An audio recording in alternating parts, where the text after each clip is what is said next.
William Lawrence, he's a professor of international relations at the American University and is a former US diplomat. He joins us live from New Haven in Connecticut. William, always good to have you with us here on Al Jazeera. So, no consensus at that UN Security Council meeting late last night on the crisis in Lebanon. And now we have this 21-day ceasefire proposal from the US and France. Is that enough, do you think, to give both sides an off-ramp to end the fighting? Yeah, I mean, it's an off-ramp to end the fighting, but they haven't signed on, and they don't seem to have much of a incentive to do it. One of the sort of odd things about this conflict since October is that, you know, the whole world wants ceasefire, that the belligerents don't.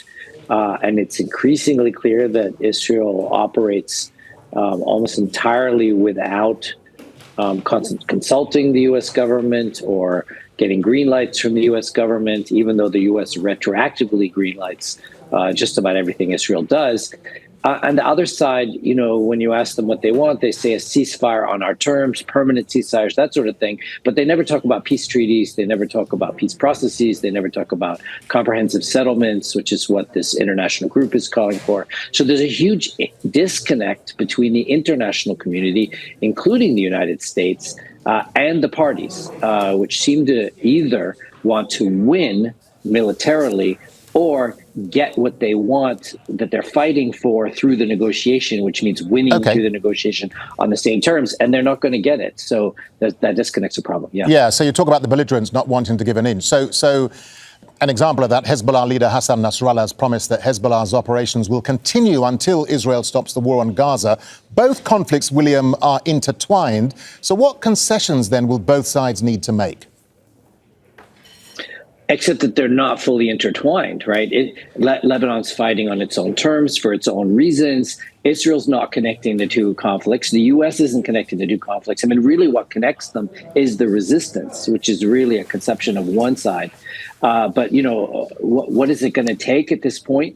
It's going to take a lot more pressure from the Americans to get Israel to actually be forced into a ceasefire like we had in November, December, like that delay on the Rafah operation where the U.S. actually pressures Israel into doing things that wouldn't otherwise have done. And then once there's enough pressure on Israel to sort of get something together, which is not where we are right now, then pressure can be put on Lebanon in the case of Hezbollah, and pressure can be put on Hamas in the through the Egyptians and the Qataris in order to get a deal.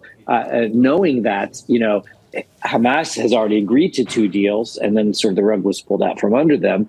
And Hezbollah has made its terms very clear, although there wasn't really ever a deal on the table. I mean, one of the ironies in this whole thing is Amos Hochstein showed up in Tel Aviv, I think about a week ago, with a plan to finalize the conflict going back to 2006 between the two sides, a new border deal on the 14 points. And instead, he got an earful from Netanyahu about that's not what Israel wanted. Israel wants war. It doesn't want a new border with Lebanon. It doesn't want peace. And so that disconnect is becoming increasingly stark. All right, William Lawrence, always good to get your thoughts and your analysis here on Al Jazeera. William, thank you very much indeed. Thank you. My pleasure. Make sure to subscribe to our channel to get the latest news from Al Jazeera.